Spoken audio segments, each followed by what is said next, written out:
Hi.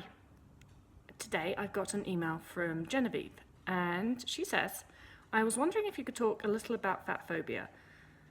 I was just listening to your podcast episode with Dr. Adele LaFrance, and she was speaking about the reasons caregivers find it difficult to engage in supporting individuals in recovery. She spoke about how some caregivers fear their loved ones might commit suicide or they fear their own emotional and mental burnout. But what if one's caregivers are simply so indoctrined in diet culture and fear of being fat, they genuinely think that life with an eating disorder or disordered eating is better for their loved ones than them being fat? I see the biggest obstacle for my caregivers engaging in my eating disorder recovery as their own rigid ideas of what it means to live in a fat body. They firmly just believe that fatness is a sign of being irresponsible and ill, and I was wondering if LaFrance found in her research that cultural beliefs have a significant impact on a parent's ability to engage in treatment. I'd really love to hear what you have to say about recovering from eating disorder in such a stringent, misinformation-saturated diet culture, and how treatment is impacted on a personal level. Do most of your beliefs only relate to restrictive eating disorders like anorexia, orthorexia, and people in thin or average-sized bodies? What do you believe about the current political landscape affects people in fat bodies trying to recover? So first off, no. I believe that unrestricted eating applies to absolutely everybody, regardless of what size body that you're in. I also very much believe in body diversity, and that some people are in large bodies, some people are in average bodies, some people in small. Well, average isn't the right word, is it? There shouldn't be an average. Anyway, this is an important question, and it actually comes up more than you would hope it would, which is quite depressing. I do think that a caregiver's fat phobia can have a huge impact on the person in recovery. I've come across it quite a lot in maybe clients whose partner doesn't want that person to put on weight. That's fucked up, isn't it? If I was with somebody and they were like, don't put any weight, it's easy to say, isn't it? I would not be with that person. You can dump a partner. It's really difficult to dump your parents. Tried. I haven't really, they're nice. So sometimes it's not quite as easy as just being like, well, don't hang out with that person because they're an asshole. And sometimes it's not just... This is difficult. Fat phobia is huge in our culture. It's all over the place. And it's not just caregivers in the terms of family and friends. It's also caregivers in the terms of the fucking professionals that are supposed to be helping people recover from eating disorders. I see more fat phobia in treatment professionals than I do anywhere else.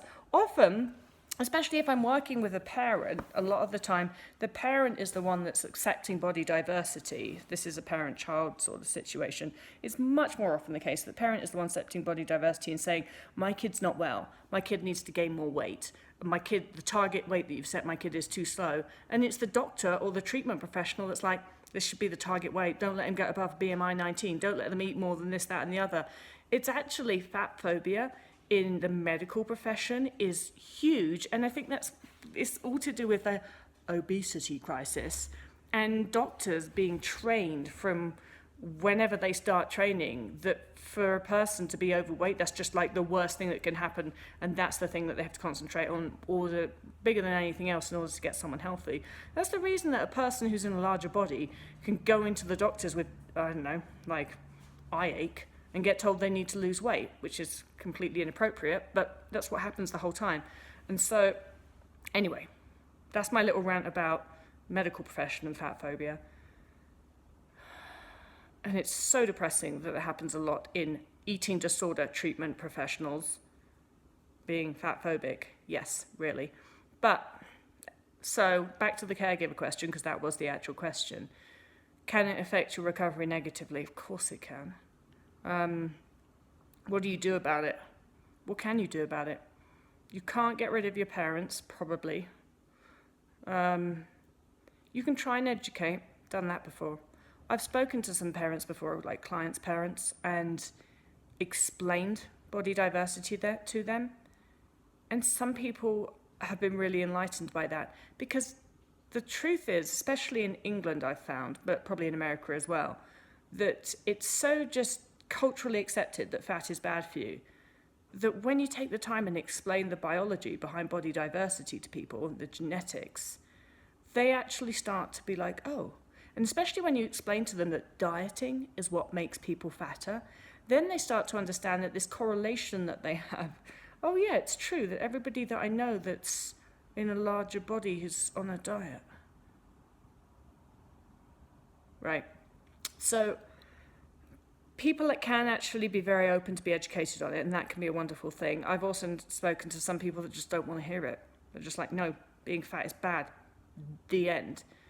What can you do with that sort of person? Well, if you do have that sort of person in your life, can't comment on your relationship or what you should do there. All you can do is focus on yourself and your reaction. So, if they make comments like that, just tell them to fuck off and continue doing what you know that you need to do in recovery. Or don't tell them to fuck off, just kind of like ignore them and continue with what you need to do to get on with your recovery. Because ultimately that's what you need to do, is you need to get on with your recovery and block out any of those negative messages. Of course it's harder when those negative messages might be coming from people who are in your house and are supposed to be people that love and care for you, but that still doesn't make it impossible, because recovery doesn't exist for anybody in the perfect set of circumstances. And while that's difficult to recover, while there's somebody who's your caregiver, who's supposed to be helping you, has a fatphobic tendency, it still doesn't mean it's impossible. You can still do what you need to do, and you have to either way. So you can either allow them to hinder your recovery, or you cannot allow them to hinder your recovery. If you're committed to recovery, you're recovering either way, so you may as well just get on with it and not worry about what they think. But there's no easy answer there, apart from we should just banish all people that are fatphobic, along with the people who are racist, and along with the people who are transphobic, or we should just all get rid of them, put them all on an island together, and then everyone else would be fine.